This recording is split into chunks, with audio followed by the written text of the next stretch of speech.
I'm Adrian Moritz, my wife, Lori Moritz. Hello. We're the owners of Eastern Shore Brewing, which we opened up August 2008, which gives us the great distinction of being the longest continually operating brewery on the Eastern Shore of Maryland. That's right. We fell in love kind of around beer. It was kind of funny. Lori bartended at a place called the Blue Room for fun. Mm-hmm.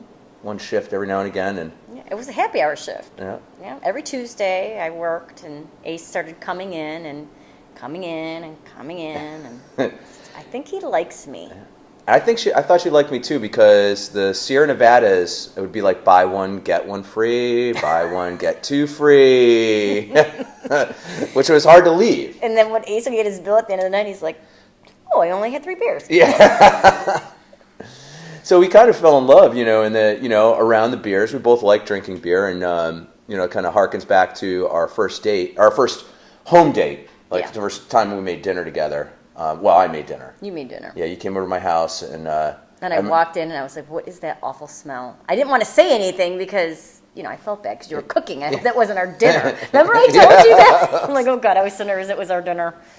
But no, it did stink in the house. And you asked me what it was, and I said, I'm making beer. And you said, I can't wait to try it with dinner. I said, we going to have it with dinner? Yeah, maybe a couple weeks. No, we're not. Which meant you had to have another date with me because you had to come and try the beer that I was cooking. You had me at beer. You had me at beer. And then flash forward, a couple months, I was really hardcore into home brewing. I was brewing about 50 to 60 gallons a month on my system at home, and we had the kegerator out on the back porch with 3 beers on tap all the time. Friends would come over and drink the beer, and I remember the one day when you got sick and tired of cleaning up after me. Oh, I remember that day. And you said, screw it, I'm going to start brewing. If I'm going to clean the mess up. That's right, I'm going to brew with you. Yeah. Every time I would come home, I'd open up the door, and I'd be like, my kitchen's going to be a mess. And sure enough, it was. So. What a good wife you were too. That we were dating at the point. What a good girlfriend roommate. You were, a roommate you were. That you never made me do beer. Make beer outside. Yeah. I always had the. I didn't know I had the option to do that. No, you never did. Had I known that, maybe I would have had you do that. Did. No, but yeah, it was more fun. Remember that first time we did it? Yeah. Oh my God, it was such a mess. It was. I made more of a mess on purpose because I could.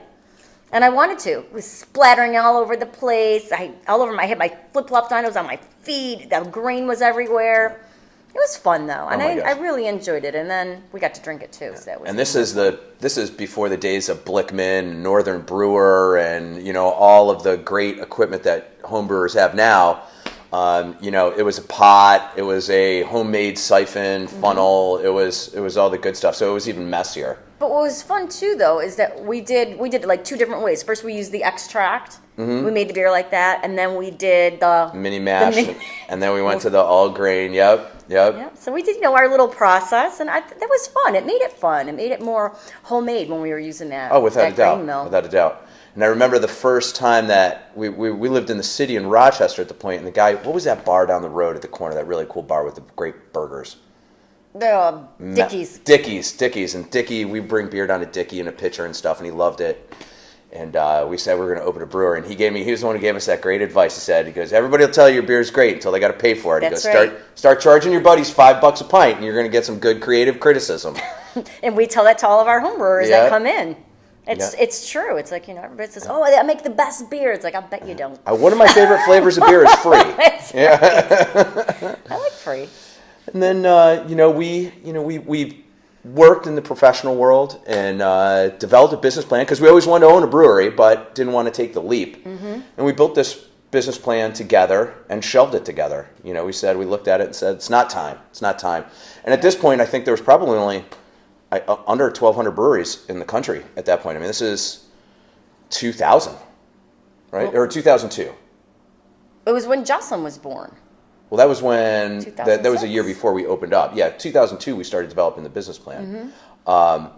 But once again, there was no dictionary. There was no book that you could go to and look, say and there were no breweries. I mean, they were very non-existent. I think the closest brewery to us at the time was, I hate to say it, Genesee Brewing Company. That's what I was saying, Genesee Brewing. Which is still it is around. What it is, Yep.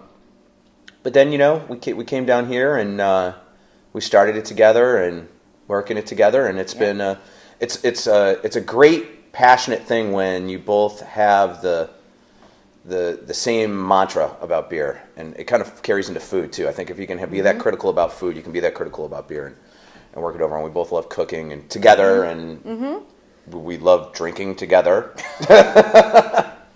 That's for sure. Yeah. That's for sure. And it does, and it's fun, and the product is really good, and we're really proud of it too.